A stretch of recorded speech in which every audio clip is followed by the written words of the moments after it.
Rui, vamos passar para a agenda interna aqui. A Margot Oliveira está dizendo, mais uma vez tem que perguntar, estão se aproveitando da pandemia para fazer um controle populacional? Como é que você está vendo essa questão? Ontem saiu uma notícia, até a gente destacou como manchete, o Brasil já é o país com o maior número de mortes por milhão de habitantes. Qual a avaliação que você faz do que está sendo chamado de genocídio brasileiro e se essa análise de controle populacional pode fazer algum sentido também?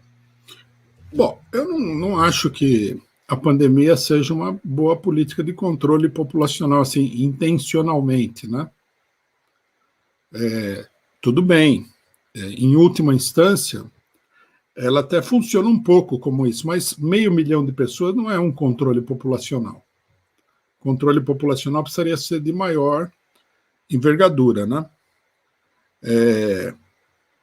Eu acho que o que está em pauta aqui é uma política mais simples, né? mais corriqueira do Estado Nacional Brasileiro, do regime político que nós vivemos, que é que a classe trabalhadora, a população pobre brasileira, ela é uma população, na opinião da classe dominante, descartável.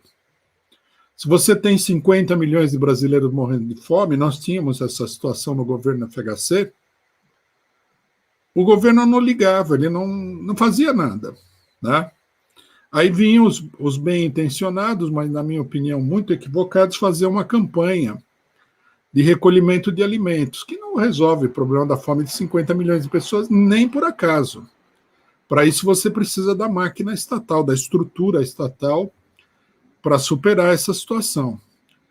Mas o governo não ligava. Quer dizer, você é pobre, a sua vida não tem importância para mim. Nunca teve, na verdade, né? Não sei de onde o pessoal tira também a ideia de que a atitude é uma atitude nova. O povo brasileiro sempre foi descartável para a classe dominante brasileira, sem dúvida nenhuma. Agora, o que eu acho é que a pandemia ela colocou em evidência a falência do regime político. Quer dizer, um regime político incapaz de lidar com uma pandemia. Você veja que todo dia você vê a notícia de que está faltando remédio. Ontem eu vi a notícia de que estava faltando remédio para manter as pessoas sedadas enquanto elas estavam entubadas. Aí o cidadão acordava no meio da intubação. Uma coisa inacreditável. O colapso, a incompetência, a falta de interesse, né? Não adianta botar a culpa só no Bolsonaro. O Bolsonaro, sem dúvida, é um criminoso mesmo. Mas não é só ele, é toda a classe dominante brasileira. Em um ano, né, os governos estaduais, os governos municipais não tiveram condições de adquirir o equipamento necessário para atender uma emergência dessa em um ano. O que eles ficaram fazendo esse um ano? Nada. Não há nada. Eu vou te falar, já mencionei isso aqui, mas vou falar porque é muito curioso. Eu estou lendo um livro que é sobre uma peste que aconteceu na Inglaterra no século XVII, escrito pelo grande escritor britânico Daniel Defoe. Chama-se O Diário do Ano da Peste. Aí, ontem ou anteontem, eu li a parte em que o governo de Londres determina as medidas para suprimir a peste, para controlar a peste. Então, eles têm um catálogo de medidas enorme, né?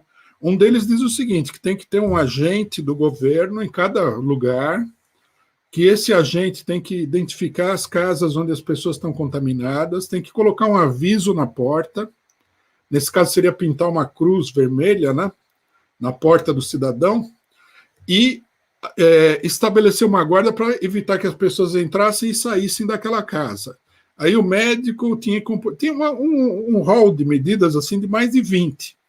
Eu olhei e eu pensei assim, nós no Brasil, né, em pleno século XXI, nós temos menos medidas do poder público para superar a situação do que a Inglaterra do século XVII. Século XVII. Isso que você fala aqui, Rui, bate muito com o comentário do Anísio Barreto. Ele fala: o que ocorreu com a Covid foi a falta de política, de ações do governo brasileiro. Simplesmente porque o presidente é inepto, totalmente despreparado para o cargo.